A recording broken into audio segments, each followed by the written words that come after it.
Good evening, everyone. My name is Yvonne Au, and I'm the Alumni Relations Manager at Monash Business School. I would like to acknowledge the traditional owners of the land and pay my respects to the past, present, and emerging. I'm delighted to see so many of you join our online event tonight on ChatGPT. Just a bit of housekeeping before we make a start. It would be great if you can actually put your first name and surname as your Zoom ID for registration purposes. We would love to see your smiling faces. So if you're comfortable, please leave your camera on. And lastly, if you have any questions, please post them in the chat box. We will try and monitor the questions and answer them at the Q&A at the end. So I would now like to introduce to you our presenter for tonight. Debbie Key, a proud Monash University alum and a well-regarded business leader, is the founder of Success Box. Debbie has 3 degrees from Monash University. They are Master of Human Resource Management, Master of Education, and a Bachelor of Adult Learning and Development, all from Monash University. So we're very proud to have Debbie here with us tonight. Debbie's academic background is both diverse and robust.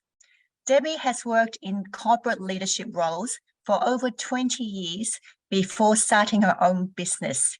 Debbie is known for designing and delivering internationally recognized award-winning programs. So we're in for a real treat tonight. Over to you, Debbie. Thank you so much, Yvonne, and welcome everybody to this exciting session. We are going to explore ChatGPT, and hopefully you will all walk away with some applicable knowledge so that you can actually start optimizing your use of the ChatGPT tool.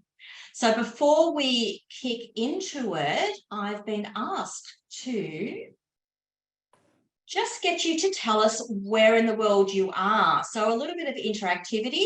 If you want to grab your mobile phone and use the QR code on the screen, or if you are on a desktop computer, you can certainly go to menti.com and type in the code. When you get in there, it's a very simple question. Where are you currently sitting? I'm in Lyndhurst in Melbourne. I know there's somebody from the Philippines on the site here. Here we go. I'm going to pull across the screen and let's have a look at this word cloud. Oh, Australia's a little bit generic. There's going to be a lot of people here from Australia. Oh, Queenscliff. Love Queenscliff. Very cold down there at this point in time, though. Kuala Lumpur, Hong Kong, Chadstone. I know Chadstone, but mainly for the shopping centre, not for the homes there. Singapore, Dingley. Yes, I like the Dingley market too. It's a good market if anybody hasn't been there. Cloncurry. I've actually been to Cloncurry up in Queensland. Somebody's from the US, Watsonia. Docklands, Frankston, Kyneton, London, South Yarra, Bentley, Goldie, Malaysia. Where else are we?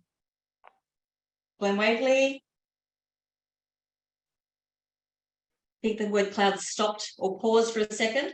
I'm sure we've got a lot more people from different parts of the world, but you can see we are quite global. So we are, we've got some people from the US, we've got some people from Europe. We've got a lot of people from Melbourne, which is not surprising, seeing we are a Melbourne-based university. Mitcham, Kyneton, Camberwell, there's a few more names coming in. So this is a global presentation, and it is something that is, ChatGPT is a worldwide phenomenon. So it's really important to try and get a grasp on it at this early stage so that you are on the journey. You're not sitting there watching the journey escape from you as you, you just sit there and wait for something to come to you. So what we want to do is I'm going to get rid of that screen and let's jump into this session. So the session is all about ChatGPT, as we said. We're going to go through a little bit of understanding it. Where's it come from? What is it exactly? Then we're going to have a look at some studies and how people are using it in action. Then we're going to actually jump into the tool with some practical applications. I'm going to teach you some tips and tricks that I use, and I'm also going to introduce you to my framework model, which I designed, and I have designed that with ChatGPT. So it is a dual effort there, and then we'll have a look at the key takeaways and what you can take away and use as of 7:30 this evening. First off, though, I wanted to show you this video. It is an avatar of Sir John Monash. It is an AI-created avatar. So I simply typed in his name into the tool, which is DID, as shown on the watermark there. Typed in his name. This is an impression of him. So it knew that John Monash had a mustache, knew the vintage that Sir John Monash was around in, and it's created an avatar. And I'm just going to let him introduce the session, and I'm just making sure that I've got some sound on, and we will listen to what he has to say. Greetings, esteemed Monash alumni. I am Sir John Monash, brought back in digital form for this exceptional gathering. As the founder of our venerable institution, I have always advocated for learning as the gateway to human progress. A century ago, we could only dream of what the world of tomorrow would look like. Today, you stand on the frontier of this future, pushing the boundaries of what is possible. The topic at hand, unlocking the power of ChatGPT, exemplifies this beautifully. As a military man and an engineer, I am no stranger to the importance of strategy, precision and innovation. In my time, we harnessed the power of the Industrial Revolution. Now, in your era, you're at the helm of the digital revolution. ChatGPT, a creation of OpenAI, is a marvel of modern technology. It's an AI model that leverages machine learning to understand and respond to human language in a remarkably sophisticated manner. Much like how a university educates its students, this model has been trained with a vast array of information, enabling it to provide detailed, contextually relevant responses. Unlocking its power holds significant implications for businesses, academia, and society at large. It has the potential to revolutionize communication, enhance our learning capabilities, and even tackle complex societal issues. I am proud that Monash, true to its spirit of innovation and inquiry, stands at the forefront of exploring such groundbreaking advancements. As Monash alumni, I urge you to delve into this fascinating topic, explore its many facets, and contribute to the dialogue about its implementation and implications. Today, I welcome you to this informative webinar.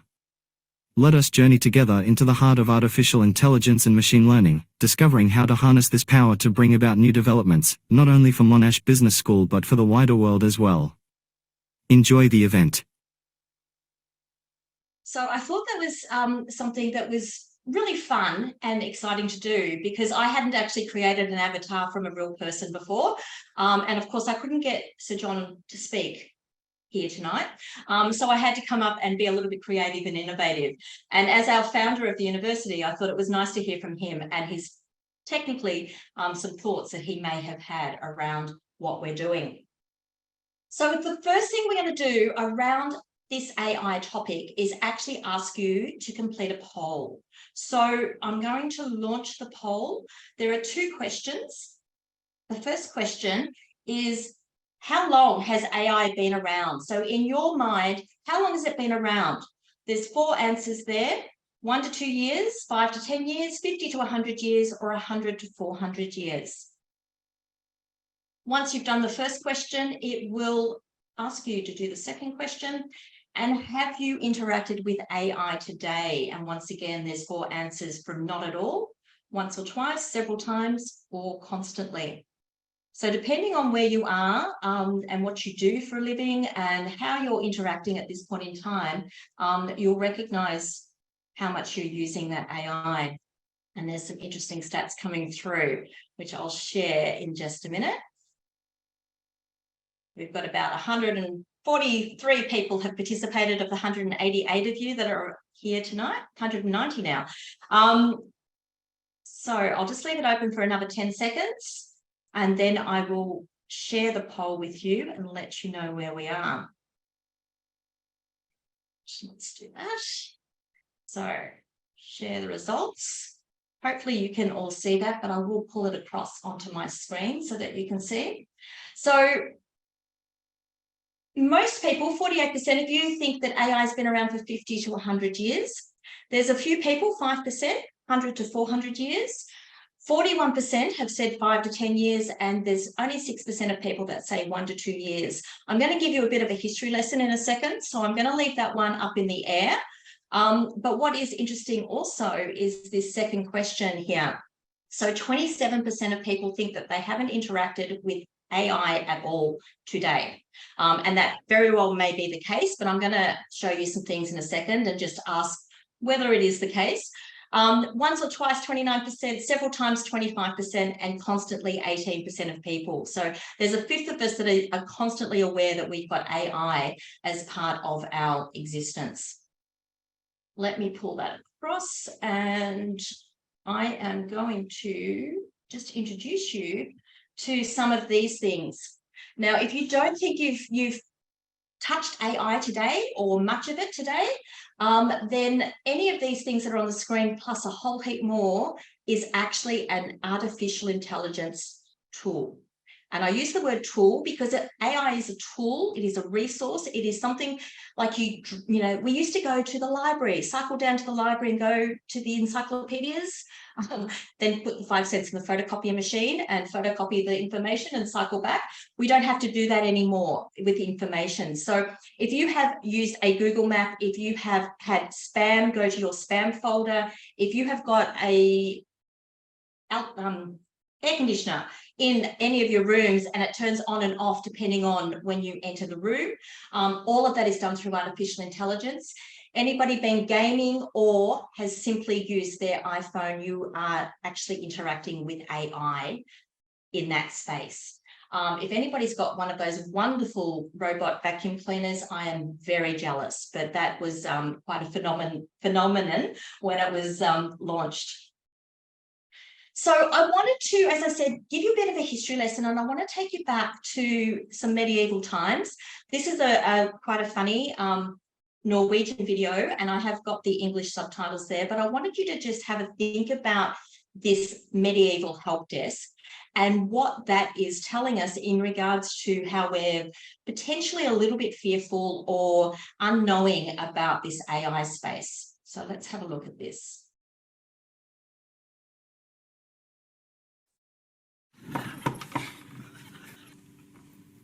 Broder Ansgar? Ja, Det er deg, ja. ja. Så bra, ok. Ja, hei du. Da fatter jeg det. Hei du. Ja.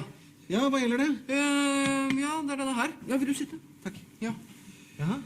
Ja, så jeg har ikke fått gjort noen ting hele formiddagen. Ok, nei, jeg beklager at det tar tid. Altså, skjønner vi holder på å legge om til et helt nytt system, og da skal alle ha hjelp på en gang. Vet du. Ja. Så du kommer ikke inn i den, eller? Nei, den bare ligger der.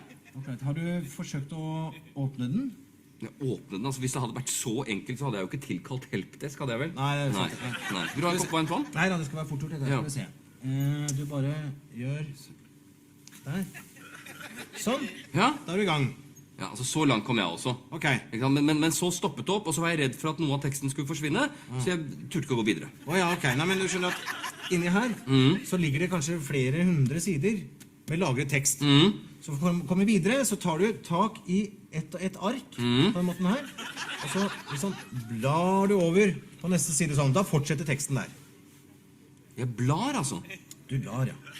Men når jeg skal tilbake da? Ja, da bare blar du tilbake igjen. Tar tak der, og så gjør du sånn.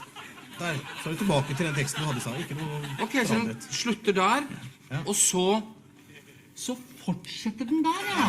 Ok, men når jeg skal avslutte for dagen, hva gjør jeg da? Da bare slår du sammen permene Ja, på den måten der. Sånn. Da er den lukket, da ligger alt lagret inni der. altså jeg risikerer ikke å miste noe av teksten her nå, Nei, altså. alt ligger lagret inni her nå. Ja. Da må du i tilfelle sette fyr på hele greia. Det er kanskje lite sannsynlig. Så. Ja, ok. Nei, men for det er noe med det at ikke sant, når du har holdt på med skriftruller, Ja. så tar det litt grann tid å konvertere til å bla i en bøk. Ja, ja, ja, gå til biten. Det er greit. Ja, flott. Ja, men du, en til før du går. Jeg bare gå gjennom en gang til. Altså, jeg åpner Ja. sånn, Ja, riktig. og så, hva du kalte det? Blar. Jeg blar, Ja, bla videre. blar frem og tilbake. Ja, Og når, teksten ligger der hele tiden. ja. Og når jeg er ferdig, så bare lukker jeg den. Ja, riktig. Flott. Fint det. Kjempefint. Ja, flott det. Ja, men du, vent, ikke sant? Nå er den sånn igjen, nå får jeg ikke åpnet den. Nå får jeg ikke åpnet den. Ja, det er fra feil side. Du må åpne fra andre siden. Så det er ikke likegyldig, det, altså? Du må åpne fra den siden der. Sånn. Der. Der er den åpen. Ja vel. Har du lest manualen, eller? Manualen? Jeg skal følge med som manualen som brukerveiledning. Det er sikkert den der. Der, vet du. Åja, den, ja. Står alt sammen. Ja, men ikke sant, der har du samme problemet. Får den ikke opp. Åpnet den, så. Ok, det skulle vi kanskje ha tenkt på. A little bit of fun and humor to just remind ourselves that, you know, when we have new things coming into our worlds, it is about getting that initial help and sorting it through so that we can open the book from the right side. Who would have thought that books were so problematic? It's something that we do every day, and I think AI is going to be the same as it evolves over the next however many years, but I think it's now going to be a part of our lives moving forward, as books are very much a part of our lives from that point in time.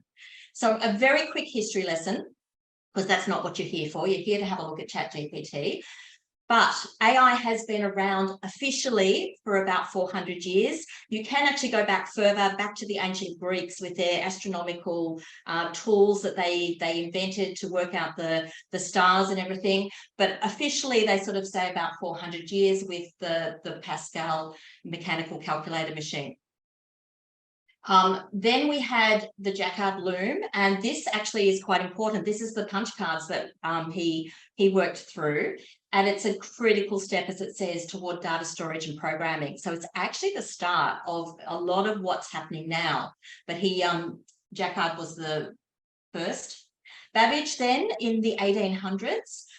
He had a couple of goes at different machines, and both of those machines are the principles of modern computing. So he really has started the whole, you know, place to where we are now.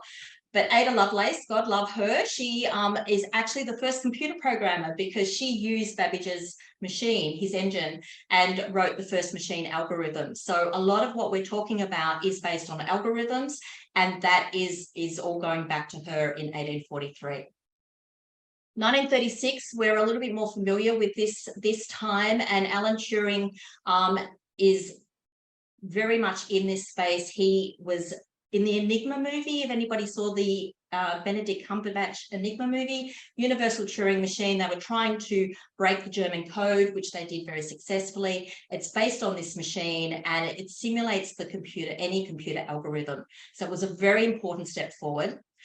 40s and 50s, we had the first electronic computers. ENIAC, does anybody have an ENIAC these days, or a Manchester Mark? Probably not, but an IBM is something that you still hear about, and it's still very much a viable company.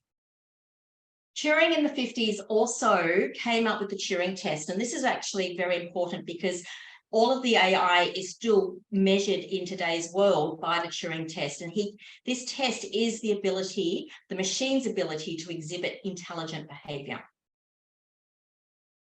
56 was the first time that they coined the terminology around artificial intelligence at the Dartmouth conference. So there was a group of scientists basically that came together, and they started the AI terminology.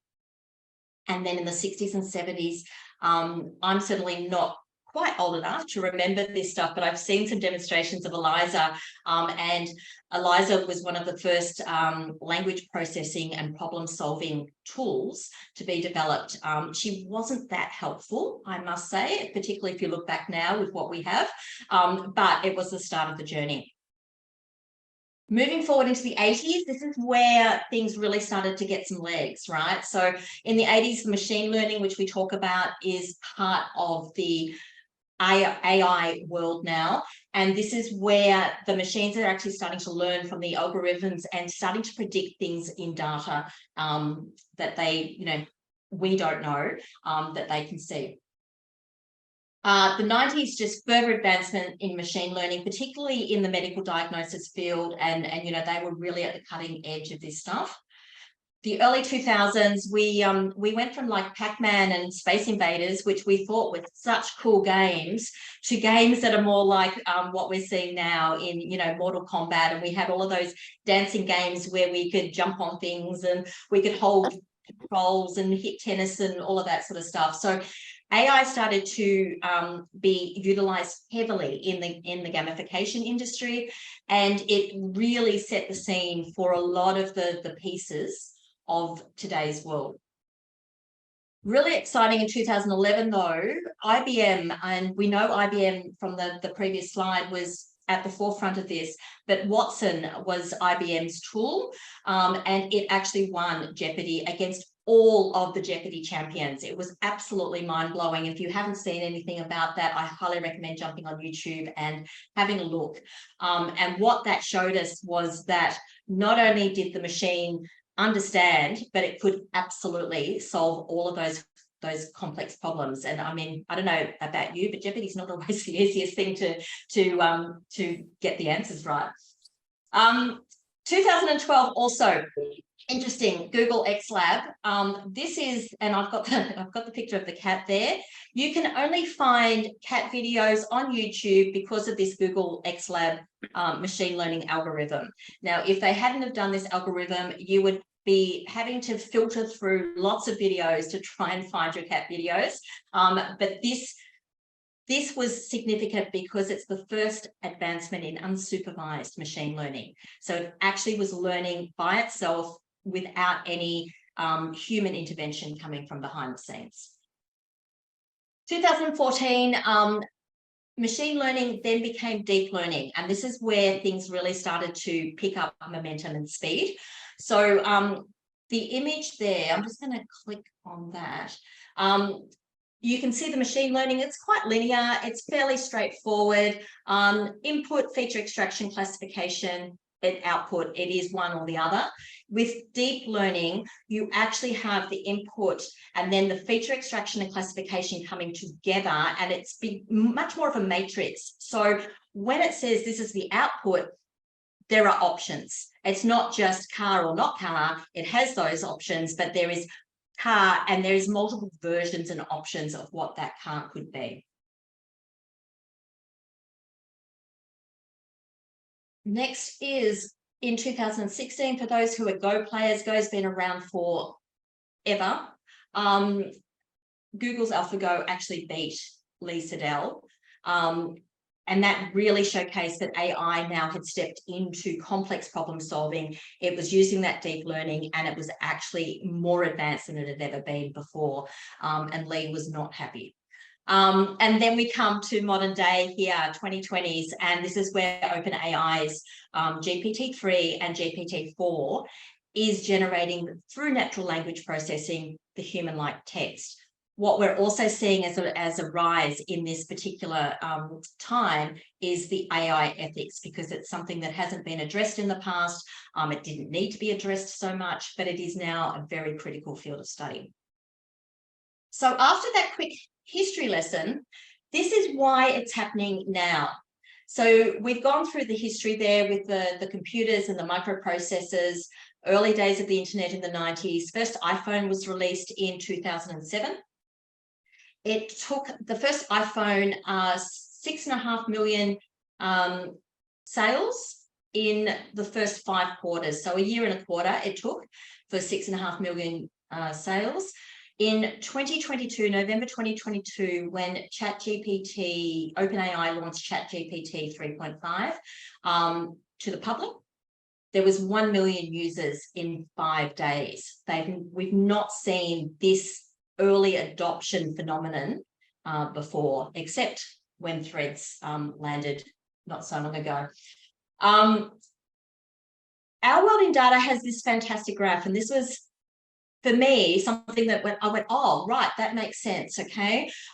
There is AI in all of those 5 different components there. You've got handwriting, speech recognition, image recognition, reading comprehension, and language understanding. You can see there's been a steady increase in handwriting, speech, and image, and they have all come to that benchmark performance, which is this line here, the 0, human performance as the benchmark is set to 0. They've all been slowly elevating up there until about, what's that, 2014, 2015 for the speech. You've got a little bit earlier for the handwriting, a little bit later for the You can see them. I've got them around the wrong way. The speech, the image, and the handwriting, all around that period between 2010 and 2015. What is super interesting is that these two here, the reading comprehension and the language understanding, not much was happening in that space. And then all of a sudden in 2016 and then in 2018, there is this astronomical uplift in both of these, and then a slight slight edge, and then astronomical uplift again. And this is where ChatGPT sits, in this reading comprehension and language understanding.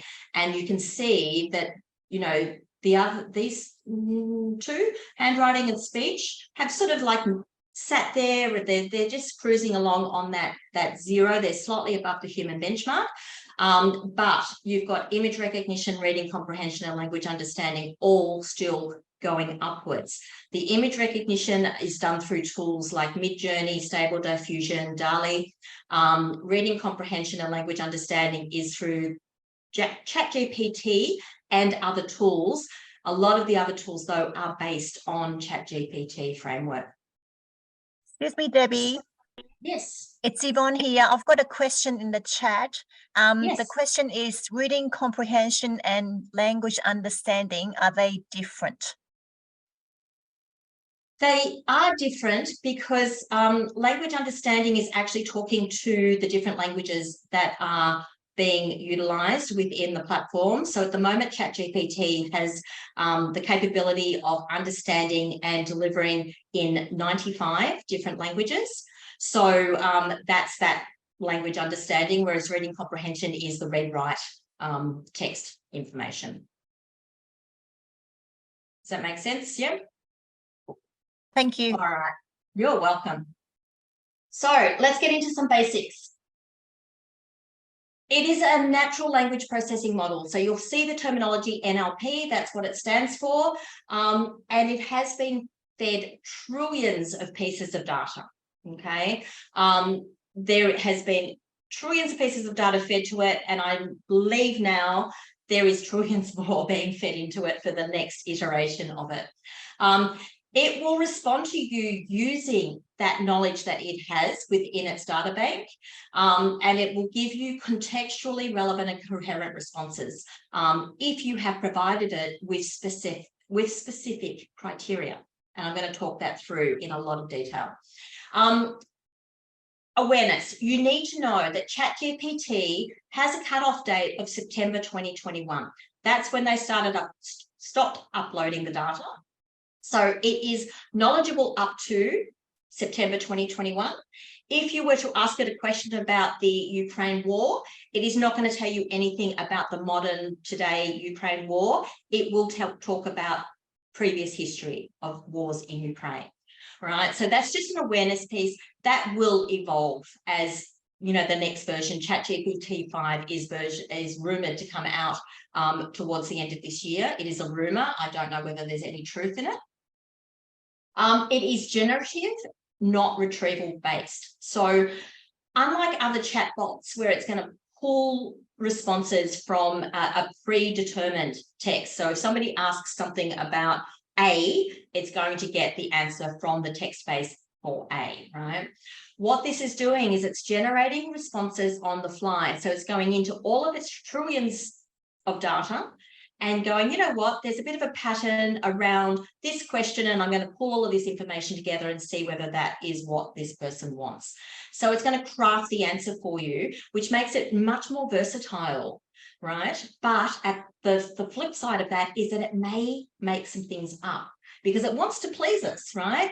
AI wants to please us. It wants to please us as its masters, right? So sometimes, and I've had this happen to me, I've asked it for some reference articles when I was doing a paper, and it came back with 50% of the reference articles which were correct and I could verify them, and the other 50 I've got absolutely no idea where it came from, and it was complete false information, right? So the one thing that you do have to be consciously aware of is that you can't rely on it to be perfect. It is a tool. It is not an entity, and I'm pretty sure that's in a piece coming up. It is something that you can use as a resource, but you as the human need to actually review and massage what comes out of it. Okay, and we'll go through and I'm going to show you how to make that happen. There is limitations in context. So for those of you that have been into ChatGPT, and I know that there may be some people here who haven't yet broached that. If you have been in there, you'll know that it opens up, and I'll show you shortly what it looks like. It opens up a context window. Now, when you are in that conversation, the tool will machine learn about what you're asking it to do, and it will remember within that conversation, right? So if you go back to that conversation, it will keep using the criteria that you've given it. If it becomes too lengthy though, or you've added a couple of different topics in there, all mixed up together, it may lose track of what you're actually asking it to do. So it's all about being very, very specific. The other thing is that if you open up a new chat window, it is not going to remember anything that you've told it from the previous chat, right? It doesn't retain that information. There are plenty of safety measures that OpenAI have put into the model. And it's, you know, they're trying to make sure that you can't go in there and ask it to, you know, how do I build a bomb, for example, right? Unfortunately, there are ways and means as humans, and using a lot of, you know, some psychology, we can ask those questions in slightly different formats and potentially get the answer. They are trying to prevent that from happening, but there's still a chance that it may come back. So the thing is, if you get something that is offensive or sensitive, or, you know, maybe it's just not right, then give it the feedback, tell it that it's not right, and explain why it's not right, because it will respond to that feedback. The last point is that you have to remember that ChatGPT is not conscious. It doesn't have feelings, and it doesn't have intentions. So when it comes back with different options for you, there is no intent or purpose behind those options. It is just simply giving you the options. I've experienced some people in different sessions that I've done, and they've gone, oh, but it was really nasty to me, and it told me this. It told me if I, you know, lose weight or whatever. It's one of those things. It's not. It has no feelings, right? It is a machine, it is a tool. So it doesn't have any human sense. It's a tool, it's not an entity. And that's really important to hang on to. So let's have a look at some ChatGPT in action. We do have to remember this, right? It's a platform for applying artificial intelligence to your conversations in whatever context you bring to it. And it will automate specific business processes for improved efficiency, right? So there is a lot of time saving that can happen with ChatGPT. There is a lot of writer's block that can be prevented from ChatGPT. And there are all of these improvements from these 3 studies. So the studies are very new, because obviously ChatGPT has only been around since November. So we're only, what, 8 months, 7, 8, 9, 10 months in. But generative AI at work is one of the first ones, and it's been recognised through a lot of training sessions and webinars and people just sharing the information.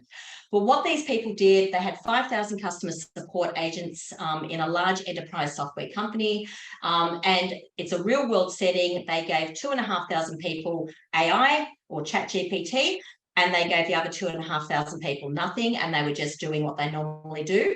What they saw with the people using the tool, using ChatGPT, is that they could resolve 13.8% more customer inquiries every hour.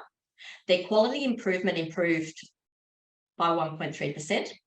They're people who felt like they were less experienced, or they were less knowledgeable, or they just weren't as high performing as other people throughout the organization.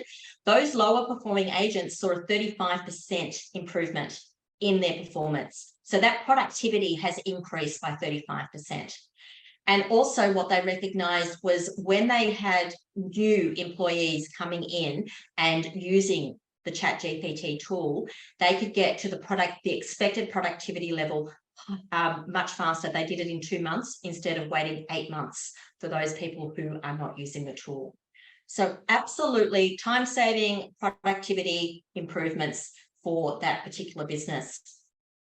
In this particular study, this is on developer productivity. It's a much more smaller study. It's only 95 programmers. They were all working in JavaScript, and they had the GitHub Copilot AI tool. But you can see there 55.8% faster to do the task, 126% increase in productivity with the tool.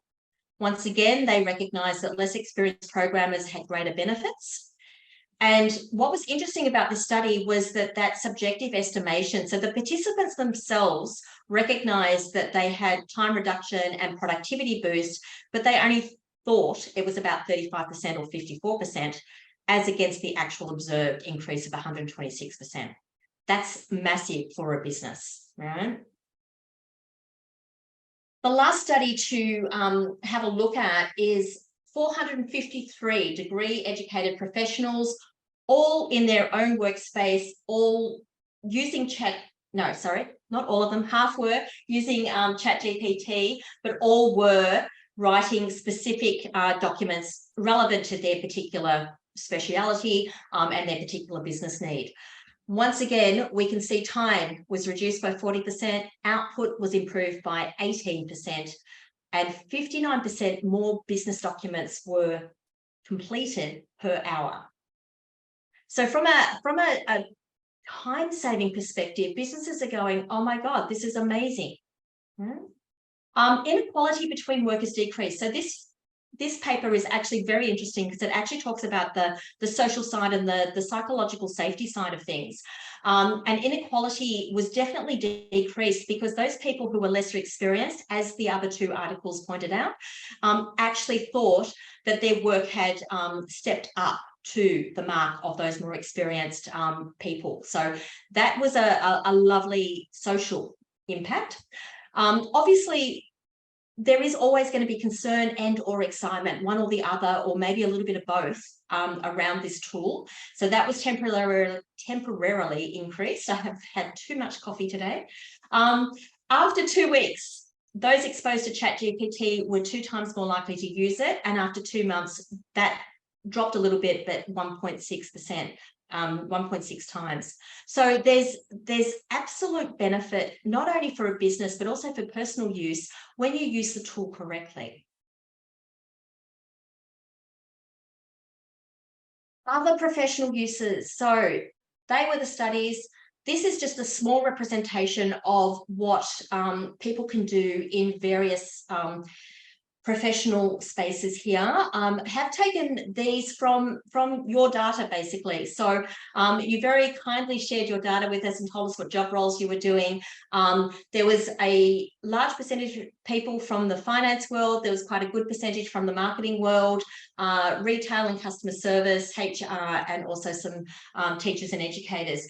What you also shared with us through the data was that about 90% of you have either not touched ChatGPT or have got very limited use of it. So we have aimed this webinar at that particular group of people.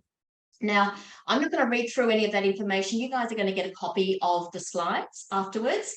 But, you know, this tool has changed the marketing world, I think, dramatically, because all of a sudden people can just create copy and, you know, Instagram posts and Facebook posts and all of those things almost instantaneously, and we'll see how fast it does that shortly. It can analyze financial data and write reports for you, and it can, you know, answer those really hard customer complaint emails that you might get in your inbox. It is used in customer service a lot as a chatbot. So if you go to any website, whether it be Australia Post or Maya or, you know, Walmart, it will have an AI chatbot talking to you and responding to you for the frequently asked questions. HR, I actually spend a lot of my time with HR professionals. They have absolutely embraced this tool.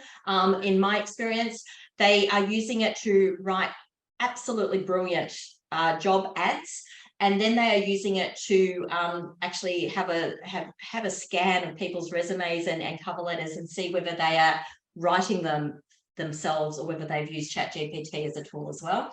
And then teachers and educators. From an educator perspective, I spend a lot of time educating in the workplace.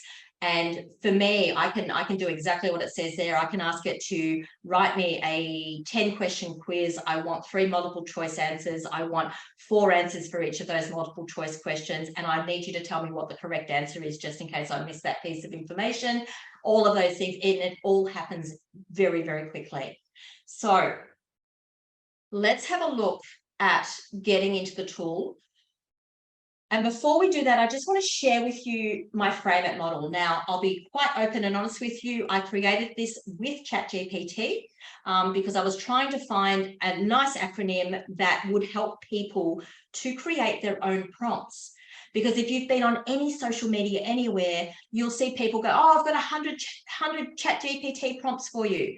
That's great. But if it's not relevant to you, your circumstances, your business, what you want to get out of it, they're actually not going to work for you, right? So the thing is, you need to actually work out how to create your own prompts and to get the right information. So this model will allow you to do that. Focusing on specifics, giving it very detailed instructions at the beginning, you will get more accurate responses. If it isn't quite right the first time, then reframe it, give it a different perspective. Maybe you need to adjust the tone, right? Maybe it comes out and it's very, very formal and it doesn't sound like you. Well, then give it a few tips, you know, well, I'd like it to sound less formal, more engaging. I want it to be friendly. Give it that information and it will change its response.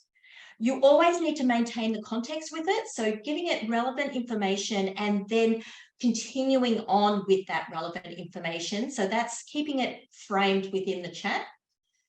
Make sure you're very clear about your expectations. What is it that you want to produce? If you're after bullet points and you don't tell it that you want bullet points, it's not going to give you bullet points, right?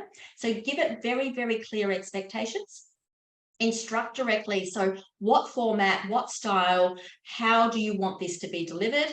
And then after all of that, you've got what you're looking for. Have some play. Get curious with it, right? It's not going to break. It's not going to tell anybody what you're talking about. You can clear all of your chats out of it, right? So have a play and work out what prompts work best for you. So test the waters. You will also get a copy of that post-session. So what I want to do is jump into the tool.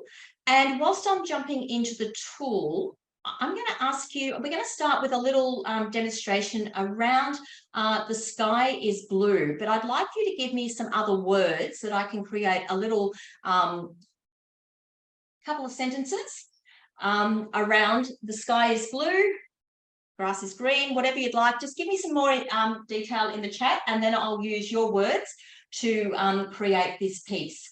Now, whilst we're having that come through in the chat, what I wanted to show you, this is the GPT free version. So you've got the free version and then you've also got the opportunity to pay $20 US a month for the GPT Plus version. If you are new to the tool and just having a play, highly recommend the free version. It is actually a little bit faster than the 4 version, but 4 will go into greater detail. So it depends what you want to use it for. Now, I'm just going to go down here to the settings because I think it's important to know some basics around the tool. So in general, you can choose whether you want your theme to be dark or light or whether you want the system to choose. I actually keep my free version in dark and my paid version in light so I can understand which version I'm in.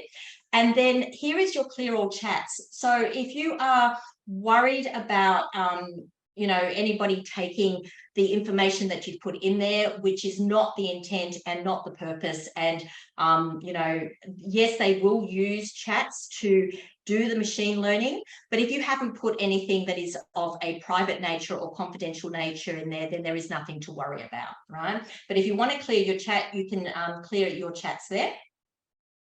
There are also the data controls here. So if you don't want the chats to be saved, if you don't want to go back and review those chats or use them again, you can turn that off, right?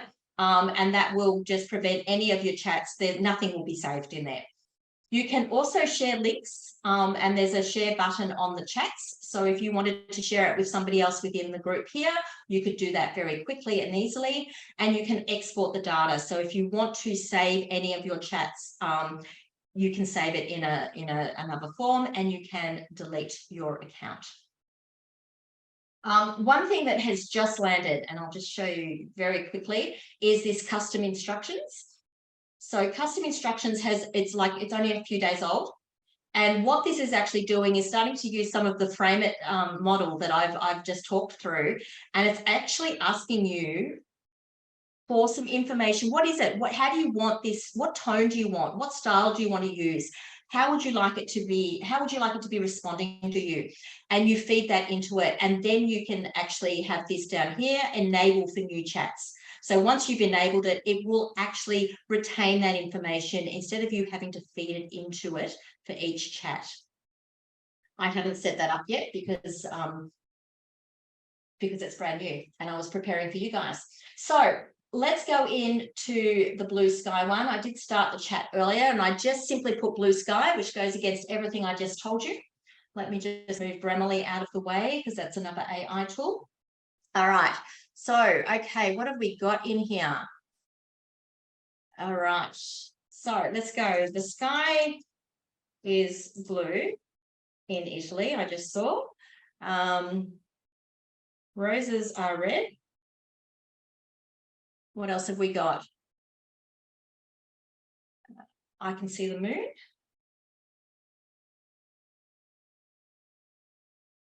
And I'm going to put in here, and unicorns are real, because I'm having this debate. I've got 5 granddaughters and I'm having this debate with my granddaughters at the moment. So that's very pertinent in my mind.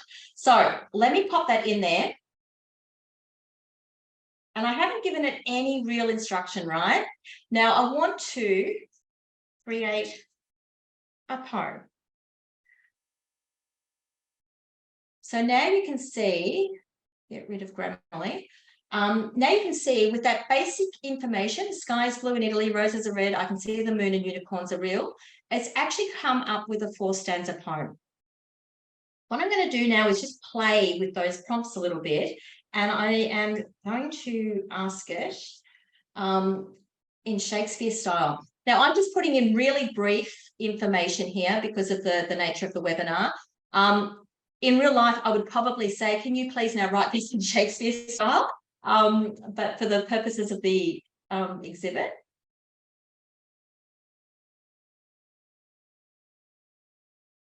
That's the first time I've actually seen it use a real line from Shakespeare. It started with to be or not to be, that is the question. And has it actually used that information? It hasn't. So because I didn't give it, there we go, that's a good example. Because I didn't give it the information, so let us just resubmit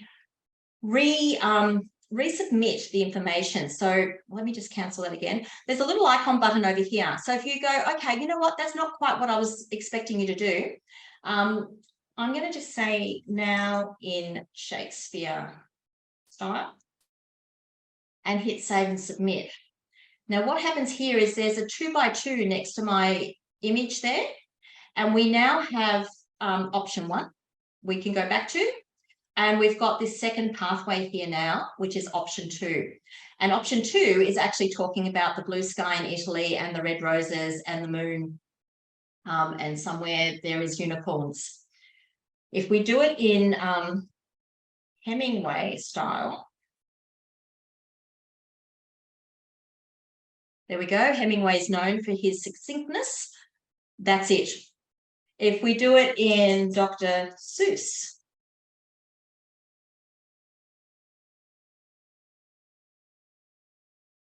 so we've got, you can see the different variations coming through. It's very fast. And the last one I wanted to show you was in a rap song or rap poem. All right. So, you know, you don't get the yo in Italy's domain, sky's so blue, right? So you've really got that rap instead of the Shakespeare, instead of the Dr. Seuss, instead of the Hemingway. So depending on how you frame it up, you will get different responses. So let's have a look at planning a travel itinerary. I think everybody needs a holiday. Where would we like to go? Tell me somewhere you'd like to go, people, just in the chat. Greek islands. I love the Greek islands. All right, so let's go for a 2-week holiday to the Greek islands. What do we want to do when we're in the Greek islands? Oh, we want to go to Iceland as well. We can make that happen. The south of France. What do we want to do whilst we're in the Greek islands? Let's go south of France as well. Right. We want to go diving. We want to go to a party in Mykonos. Now, one thing, I don't know whether I've made any spelling mistakes. I'm sure I have. It will read past your spelling mistakes. So don't be anal about your spelling. It will get over that and will give you the detail. And we want to see historical sites. Okay. I do get anal. Oh, look, there's the spelling mistake. Let's see. All right.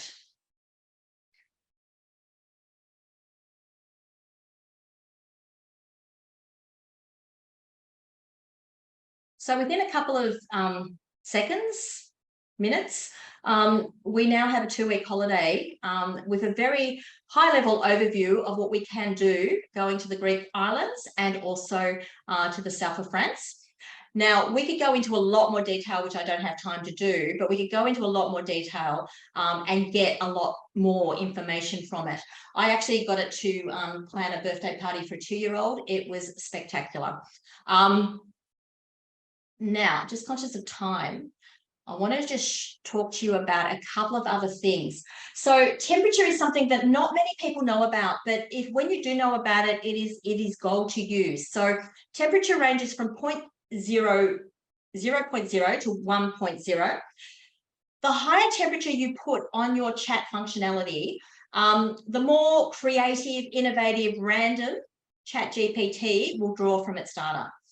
The lower temperature, it will be quite focused on the topic at hand. So it depends on whether you want to have a bit of fun, whether you want to be very detailed around the focus, okay?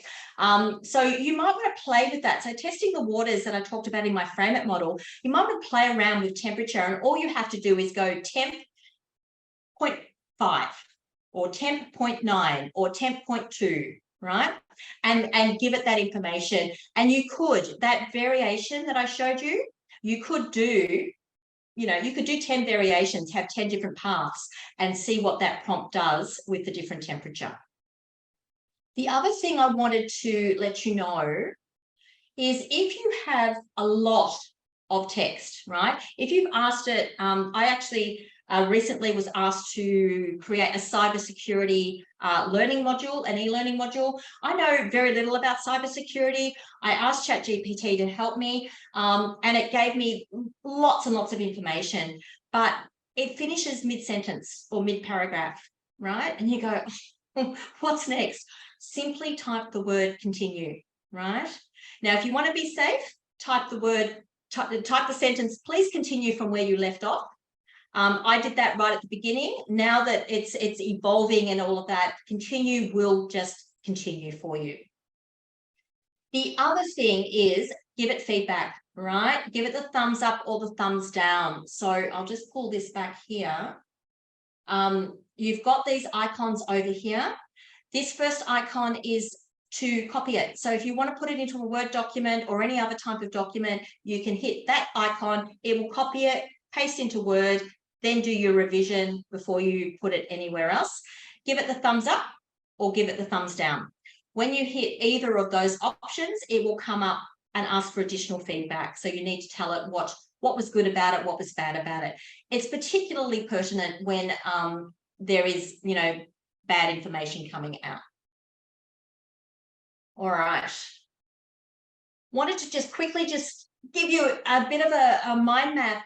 These this is only some of the things that it can help you with. It's some of the categories, some of the subcategories. You could go subcategories on all of these things, and there is probably 100 more categories you could put in there. As I said, I used it for party planning, a 2-year-old's birthday party, and it came out with everything from the recipes for the food to cook, to how to entertain the 2-year-olds, to how long the party should go for, and to not do it over a sleep period.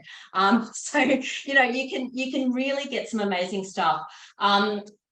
The content creation writer's block is where a lot of people are using it currently for, to create storyboards, to put content into other languages. So it will translate for you. And I believe that I don't speak another language, unfortunately, but I do know people who do, and they say that it's absolutely word perfect. It can produce social media variations. So you can ask it to create a piece of social media content in Instagram, Facebook, LinkedIn, and Pinterest if you want, and, you know, and Twitter, and it will come up with all of those variations. The writer's block is fantastic. My father, I've introduced him in his mature years to ChatGPT. He's been wanting to write a book for the last, I think, 25 years. He's now starting to write his book, right? Because it's cleared his writer's block. He's got these ideas and he knows what to do with it. So this is just ideas. One thing, it's got nutrition guidance here, but if you are like me, my husband is the chef in our house. I look in the fridge and I go, I've got no idea what I'm going to cook for dinner. But I can go to ChatGPT and say, in my fridge tonight, I have eggs, cream, I don't know, spinach, bacon, cheese. It'll probably tell me to create an omelette, but it will give you the recipes and tell you what to do, right? So use it in as many ways as you possibly can. The how-tos, absolutely fascinating. Many people will go to YouTube these days for how-tos, but it can be quite challenging to find the right piece of information. ChatGPT will step-by-step walk you through it. And if you do have the plus version, there's actually plug-in gadgets that will connect you to YouTube. It will tell you exactly which video and exactly what minute and second that information starts at in the YouTube clip. All right, so there's all sorts of power that we haven't even begun to touch on within this. So, conscious of time, key takeaways. It is versatile, and versatile I don't think is a big enough word for what you can do and use ChatGPT. Can't even get the word out. ChatGPT for. So many applications, so many uses. The best way of exploring it is to just jump in there and get curious with it. I highly recommend using the Frame It model. It will allow you to clearly communicate with ChatGPT, and it will give you the responses that you are looking for, not these random responses, okay? And we saw that happen with the Shakespeare stuff. So because I didn't specifically prompt it, it just gave me Shakespeare, right? So need to frame it up effectively, focus, reframe, adjust, maintain expectations, instruct, and test. Have a play with the temperature. Do you want it a little bit more funky, or do you want it to be, you know, dull and boring, I suppose, if you look at the, you know, each end of the spectrum there. So this will, the temperature will enable you to fine tune it.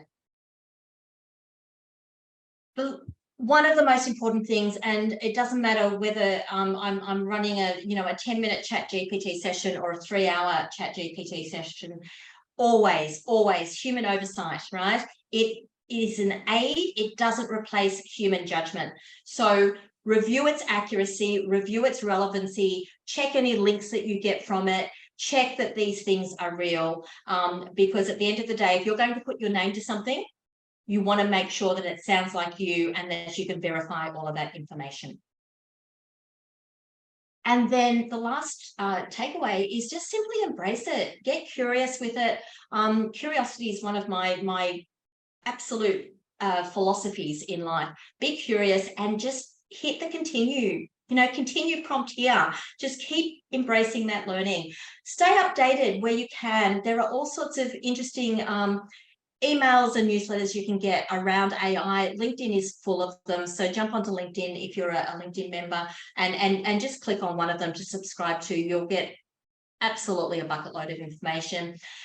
Just jump in there and learn for your own learning, but also just to stay at the cutting edge of the innovation and also explore other options. We focused on ChatGPT tonight, but there are a wealth of options out there, everything from Google Bard to Microsoft Bing to tools like Barely and Human. There's a whole myriad of tools. So if ChatGPT isn't your tool of favor, that's okay, right? There are other tools that might do different things for you that you might find are more friendly and you like to use. As I said earlier, a lot of them are based on the ChatGPT open source model. But also, my business, we are here to help. So if you want some additional help, we're offering you guys a 20% discount to any of our programs, and you can get to them by the QR code there, or jump onto our website and have a look. So we're offering, we'll even help you with your prompts. So if you want to give us some details about your business or about what you want to achieve personally, we will do a prompt review and we'll get those prompts a little bit clearer and to the real outcome that you want to get to. You can get some one-on-one time with me, or if you want to get me to come and talk to your organisation, I can do virtual face-to-face, either lunch and learns or workshop sessions. So that's just about all from me, but I'm really curious to hear if there's any questions. Debbie, Thanks. we do have a few questions in the chat. Over to you, Taran. Okay. Thank you. Thanks, Debbie. So the first question is from Anthea. As a person with a hearing impairment, I'm really interested to know how and if and when this technology can be of assistance, and if there's anything going on in this particular area now. There's a lot going on in this area. So there's a lot of text-to-speech AI, which is happening in a lot of places. I'd have to actually go and have a look at the names of the tools, and I can certainly share that with you afterwards.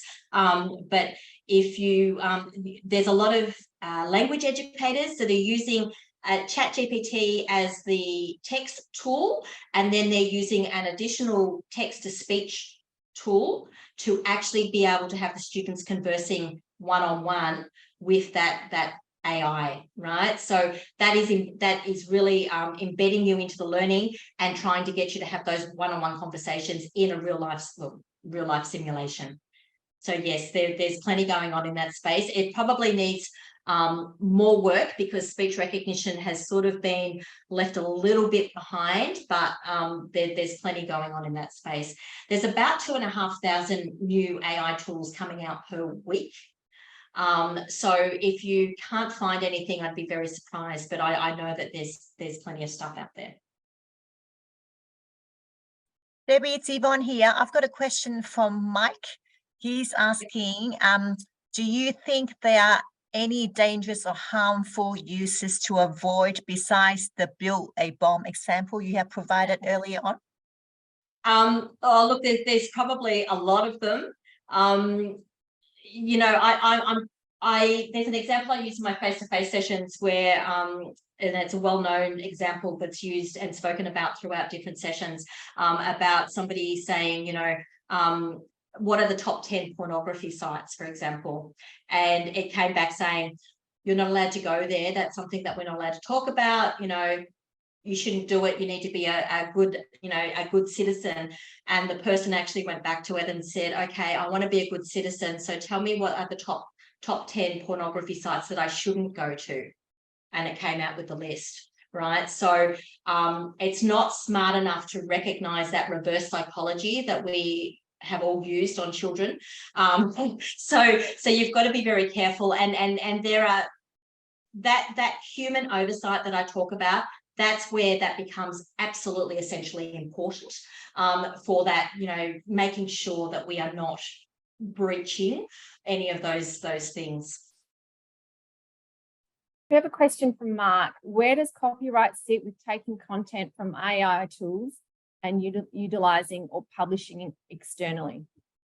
That's a really good question, Mark, because there is no absolutely golden rule on that at this point in time. So, you know, there are things happening in the world. Recently in New York, there was an art exhibition. The art was all developed on, I think it was Midjourney. I was going to say Stable Diffusion, but I think it was Midjourney. So Midjourney, Stable Diffusion, DALL-E are the image tools that are mostly recognized within this space. It was all done through AI, and people are going, well, copyright, you know, where have those images come from? What's going on? There's a lot to be worked out within this space. From a text point of view, what I put into the ChatGPT is going to be different to what, say, Taryn or Yvonne or anybody else on the site puts into ChatGPT. So really, it's a mixture of you and the data that it's pulling from, right? Now, the data was open source data that it's collected, you know, trillions of pieces of data. So the data was all available on websites. So you then have to go, well, if it was available on a website, then the copyright sits with that person if they have copyright on that website, which most people do. And yeah, Isabella's saying copyright cannot be assigned for non-human. That's right. So, you know, there's so many questions around this space. It's a little bit like the academic world, and whether you can use ChatGPT to, you know, help you write essays and things, you know, and it's, you know, there's no right or wrong answer at this point that can be defined by law, and it's going to be a big part of what gets discussed over the next few years. So copyright is an unknown. Look, you know, if I was completely honest, I think as much as I think copyright is important, I think copyright might just disappear into the ether in the not too distant future. I know that's a big statement, but I think, you know, trademarks and things like that will still remain, but I think copyright is going to, it's just going to be too hard, you know, and we have so much space out there in this electronic world. I don't know how people are going to track it. Thank you, Debbie. So the team has actually generated some ChatGPT questions for you, and I've got one here for you. Yep. Could you share some real-world examples of how organizations have successfully integrated ChatGPT to streamline their operations or enhance user experiences? Yeah, well, the most obvious one is what I was talking about before with the chatbots that are used on retail sites, basically, or anybody that, you know, it's not even just retail sites, you know, insurance, finance, all of those places. So they are not only using the chatbots, but they are now using they're using ChatGPT behind the scenes. So they would have created the chatbot with basically a database saying, here's the question that we're expecting, here are the relevant answers, this may be a tangent, etc. So that would have just been a direct pull. What they're doing now with the AI and ChatGPT is they're actually using ChatGPT to sit behind those chatbots and be more free-flowing with their answers, instead of just copying and pasting the, you know, agreed answer into the information.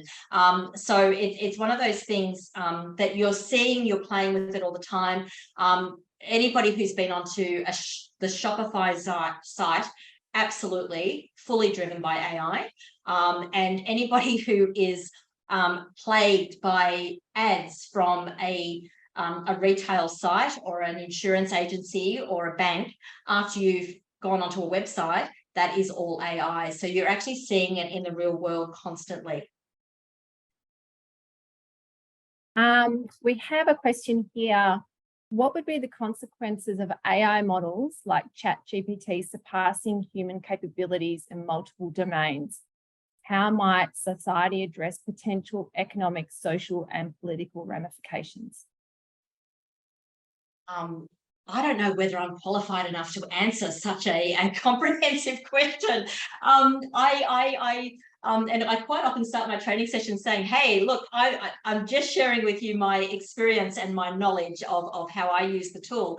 But it's a really interesting question to ask, because there is that potential for it. And it's one of those things that as humans, we need to monitor it, but we also need to get the legal stuff sorted out, I think, relatively quickly, so that we've got some sure footing about what can and can't happen, and where do we go and what do we do.